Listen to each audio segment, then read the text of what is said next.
Aconteceu o que muitos já esperavam que fosse acontecer. Renato Gaúcho não é mais técnico do Vasco da Gama, decisão tomada segundo a diretoria do Vasco em comum acordo, mas o Globoesporte.com trouxe uma reportagem dizendo que o relacionamento do Renato Gaúcho com o elenco estava abalado, principalmente pelas declarações que o Renato fez sobre os colombianos, dizendo que eram jogadores que têm dificuldades técnicas, e também pelo fato das coletivas do Renato Gaúcho, ele, segundo o elenco, expor os jogadores. Mas a verdade é que essa saída do Renato Gaúcho já era uma saída anunciada. Para quem acompanha aqui o perfil, para quem acompanha Vasco, já sabe que o Renato acertou com o Vasco de saco cheio. Se a gente for lembrar, o Renato Gaúcho negociou pelo menos 3 contratos com o Pedrinho e só aceitou no terceiro. O primeiro deles negou pelo salário, o segundo também pelo salário, então ele jogou lá no alto e só assim ele aceitou a proposta então do Vasco da Gama para ser treinador na temporada de 2026. Mas eu já tinha essa percepção de que o Renato não continuaria no Vasco por muito tempo. A gente tem que separar essa análise aqui em alguns pontos. O primeiro deles é o modelo de jogo. Apesar das vitórias contra Palmeiras, contra São Paulo, contra Fluminense de virada, o Vasco do Renato não era uma equipe sólida e estável dentro do campo. Até hoje, depois de 30 partidas, acho que foi menos de 30 partidas, 30 e poucas partidas, o Vasco não tinha um modelo de jogar. A gente não sabe se era um jogo apoiado, se o Vasco jogava em transição, se defendia em bloco baixo, se defendia em pressão. A impressão que dava era que o Renato não dava treino. E era muito mais um técnico motivador do que propriamente um técnico estudioso, algo que muitos criticam no Renato Gaúcho. Mas é claro que só com ele o Vasco conseguiu vitórias e viradas na camisa. Pela experiência que ele tem de jogo, pelo entendimento que ele tem, isso tudo é inegável. Só que isso, por si só, não é suficiente. Ele tira o Vasco de uma situação catastrófica, dá uma boa recuperada e aí deixa o Vasco na zona de rebaixamento nesse fim de trabalho.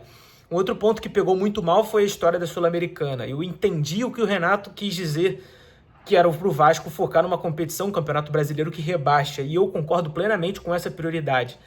Só que na vida nem tudo a gente pode falar, e apenas um técnico sem saco não tem filtro, e é o que aconteceu com o Renato Gaúcho depois, culminando no copo nas costas que a torcida jogou, nos resultados que não vieram, nas atuações horríveis, principalmente contra o Internacional fora de casa, e o Vasco então decidiu interromper o trabalho. Renato já tinha entregue o cargo, inclusive, depois de uma partida dentro de São Januário, e foi demovido da ideia por jogadores, segundo a imprensa, e também pelo Pedrinho. Mas a verdade é que a gente não pode ser 8 ou 80. Era uma saída já anunciada. O Renato não é culpado de tudo e tem muito, mas muita razão quando ele diz que o Vasco precisa de reforços para disputar alguma coisa. Isso está muito claro. Agora, será que essa saída do Renato é um indício de que a diretoria do Vasco não vai ao mercado para contratar outros jogadores, melhor dizendo, porque se depender desse elenco, a gente já viu que o resultado vai ser negativo. Foi assim com o Diniz, foi assim com o Renato e será assim com o próximo treinador, eu não tenho a menor dúvida disso. O cenário hoje, dia 19 de junho, encaminha-se para que o Renato tenha razão no que ele fala. Se o Vasco não contratar, a tendência é que lute para não cair e que seja rebaixado, porque a gente viu que com 2 técnicos de perfis diferentes, esse elenco já mostrou que não tem capacidade de almejar grandes coisas. Mas falando sobre o perfil do próximo treinador, o Vasco precisa, primeiro de tudo, ter urgência na contratação. E também já dizem que o Vasco está bem encaminhado com esse treinador. Que seja o cara, para mim, na minha visão hoje, pragmático, que coloque a equipe de acordo com o que o adversário joga, que privilegie muito, mas muito o sistema defensivo, corrija os problemas de transição defensiva e vai ter tempo agora na Copa do Mundo para implementar as suas ideias. Mas que seja um técnico que pontue. Eu não gosto disso tudo que eu falei, desse modelo de jogo, dessas questões de transição.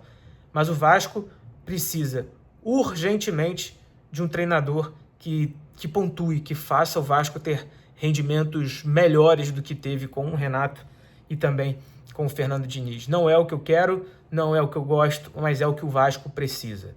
Quem que você contrataria? Então coloque aqui nos comentários. Não se esquece de se inscrever, deixar o like, compartilhar esse vídeo, porque aqui é o Tática Vascaína. Eu sou o João Pedro Fará e mudo a sua forma de ver o Vasco jogar.